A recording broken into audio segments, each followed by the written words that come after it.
Sara Labotti hindi naniniwala sa paghihiganti. I believe in karma. Revenge, action drama ang tema ng pinakabagong serye ng TV5, ang remake ng classic film na Lumuhod Ka sa Lupa, starring Sara Labotti and Kiko Estrada.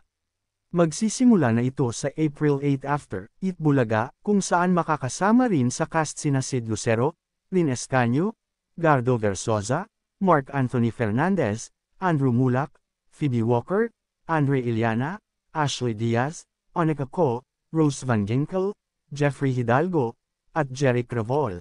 At dahil nga tungkol sa paghihiganti ang kwento ng Lumuhod Ka sa Lupa, natanong sa press con ng programa na ginanap last April 2 sa TV5 Studios, ang mga bida at kontrabida kung ano ang ugali na ayaw nyo sa tao na gusto ninyo paluhurin sa lupa.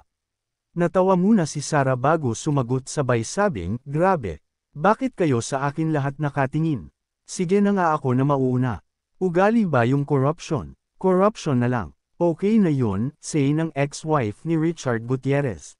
Sunod na nagsalita si Rin, ako siguro yung mga taong mababa ang tingin sa kapwa nila. Yung mga taong hindi fair at yung tingin nila sa sarili nila mas nakakataas sila. Siguro deserve nila yun pero hindi ko gagawin yun sa totoong buhay. Yung mga ganong tao kasi meron sila dapat matutunan or marealize. Say naman Gardo, ako kapag pinaluhod mo gusto ko may pagmamahal. Gusto ko kapag lumuhod siya punong-puno ng love. Sa role lang naman yung ganyan. Nakakapatay ako ng tao sa role ko or nakakaligpit pero sa totoong buhay hindi ko naman magawa. So dito, nasasalamin ang buhay at maraming makakarelate. Ang tugon ni Sid, ugali ng tao na gusto kong paluhurin sila sa lupa. Mga taong may kapangyarihan pero they forget that they are human. Kapag pinaluhod mo sila sa lupa, they will realize what it's like to be human again.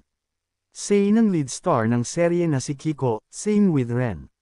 Yun mga entitled na tao. Same with Sara. Kung kakopyahin ko, copy-paste yung mga sinabi nila. Natanong din sa cast kung ano ang masasabi nila sa revenge o paghihiganti ng isang tao sa mga nagkasala at umapi sa kanya, sila ba yung tipo na re-resback kapag naisahan o nalamangan?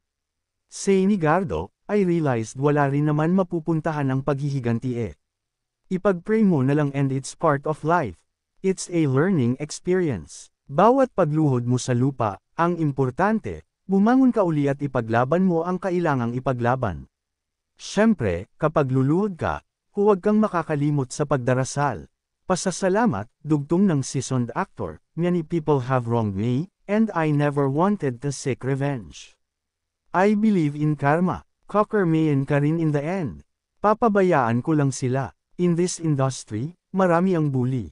I experienced that so siguro, the only revenge I could do is to be successful, ang sagot ni Phoebe Walker. Para naman kay Sid, personally, hindi ako naniniwala sa vengeance. It's a product of something.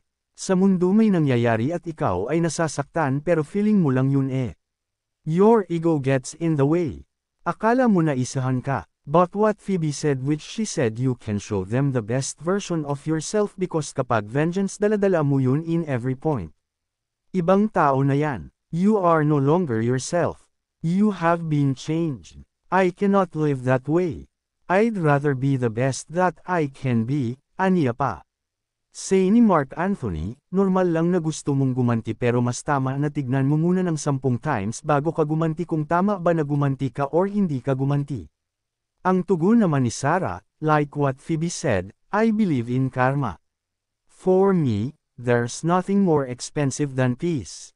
We cannot get peace if we seek revenge. There's power in prayer, as Tito Cupcake, Gardo, has said. You don't get peace by seeking revenge.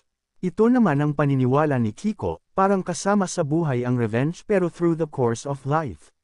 Mawawala rin yun sa pagtanda mo so I guess it's maturity also. It's natural to feel that way but the more you grow maiintindihan mo na yung mga bagay sa paligid natin. That's maturity.